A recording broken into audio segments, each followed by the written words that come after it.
صحیح بخاری حدیث نمبر 122۔ رسول اللہ صلی اللہ علیہ وسلم نے فرمایا کہ ایک روز موسیٰ علیہ السلام نے کھڑے ہو کر بنی اسرائیل میں خطبہ دیا تو آپ سے پوچھا گیا کہ لوگوں میں سب سے زیادہ صاحب علم کون ہے؟ انہوں نے فرمایا کہ میں ہوں۔ اس وجہ سے اللہ کا غصہ ان پر ہوا کہ انہوں نے علم کو خدا کے حوالے کیوں نہ کر دیا۔ تب اللہ نے ان کی طرف وحی بھیجی کہ میرے بندوں میں سے ایک بندہ دریاؤں کے سنگم پر ہے جہاں فارس اور روم کے سمندر ملتے ہیں، وہ تجھ سے زیادہ عالم ہے۔ موسیٰ علیہ السلام نے کہا کہ اے پروردگار، میری ان سے ملاقات کیسے ہو؟ حکم ہوا کہ ایک مچھلی زنبیل میں رکھ لو، پھر جہاں تم اس مچھلی کو گم کر دو گے تو وہ بندہ تمہیں وہیں ملے گا۔ تب موسیٰ علیہ السلام چلے اور ساتھ اپنے خادم یوشع بن نون کو لے لیا، اور انہوں نے زنبیل میں مچھلی رکھ لی۔ جب ایک پتھر کے پاس پہنچے، دونوں اپنے سر اس پر رکھ کر سو گئے، اور مچھلی زنبیل سے نکل کر دریا میں اپنی راہ بناتی چلی گئی۔ اور یہ بات موسیٰ علیہ السلام اور ان کے ساتھی کے لیے بے حد تعجب کی تھی۔ پھر دونوں باقی رات اور دن میں جتنا وقت باقی تھا چلتے رہے۔ جب صبح ہوئی، موسیٰ علیہ السلام نے خادم سے کہا، ہمارا ناشتہ لاؤ، اس سفر میں ہم نے کافی تکلیف اٹھائی ہے۔ اور موسیٰ علیہ السلام بالکل نہیں تھکے تھے، مگر جب اس جگہ سے آگے نکل گئے جہاں تک انہیں جانے کا حکم ملا تھا، تب ان کے خادم نے کہا کہ کیا آپ نے دیکھا تھا کہ جب ہم صخرہ کے پاس ٹھہرے تھے تو میں مچھلی کا ذکر بھول گیا؟ بقول بعض صخرہ کے نیچے آب حیات تھا، وہ اس مچھلی پر پڑا اور وہ زندہ ہو کر بقدرت الہی دریا میں چل دی۔ یہ سن کر موسیٰ علیہ السلام بولے کہ یہی وہ جگہ ہے جس کی ہمیں تلاش تھی، تو وہ پچھلے پاؤں واپس ہو گئے۔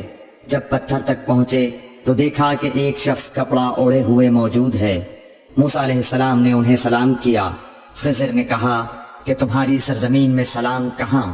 پھر موسیٰ علیہ السلام نے کہا کہ میں موسیٰ ہوں۔ خضر بولے کہ بنی اسرائیل کے موسیٰ؟ انہوں نے جواب دیا ہاں۔ پھر کہا کہ کیا میں آپ کے ساتھ چل سکتا ہوں تاکہ آپ مجھے ہدایت کی وہ باتیں بتلاؤ جو اللہ نے خاص آپ ہی کو سکھلائی ہیں؟ خضر بولے کہ تم میرے ساتھ صبر نہیں کر سکو گے۔ اے موسیٰ، مجھے اللہ نے ایسا علم دیا ہے جسے تم نہیں جانتے، اور تم کو جو علم دیا ہے اسے میں نہیں جانتا۔ اس پر موسیٰ علیہ السلام نے کہا کہ خدا نے چاہا تو آپ مجھے صابر پاؤ گے، اور میں کسی بات میں آپ کی نافرمانی نہیں کروں گا۔ پھر دونوں دریا کے کنارے کنارے پیدل چلے۔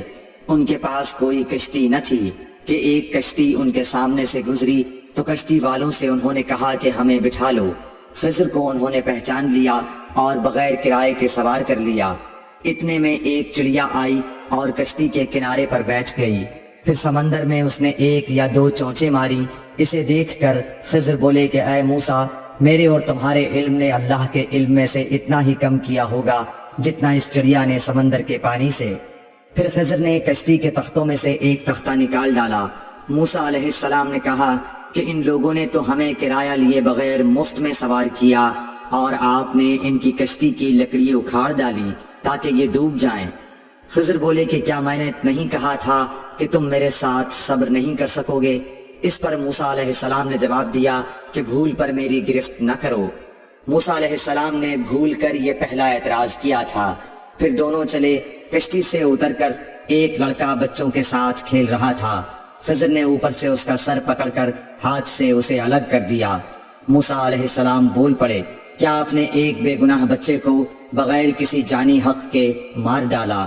غضب ہو گیا۔ خضر بولے کہ میں نے تم سے نہیں کہا تھا کہ تم میرے ساتھ صبر نہیں کر سکو گے؟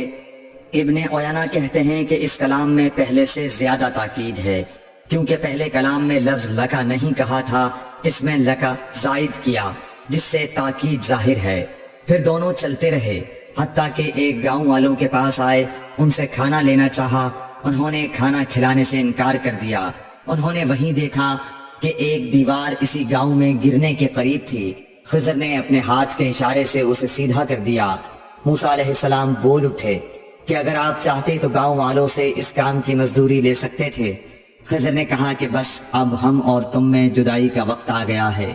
جناب محبوب کبریا رسول اللہ صلی اللہ علیہ وسلم فرماتے ہیں کہ اللہ موسیٰ علیہ السلام پر رحم کرے۔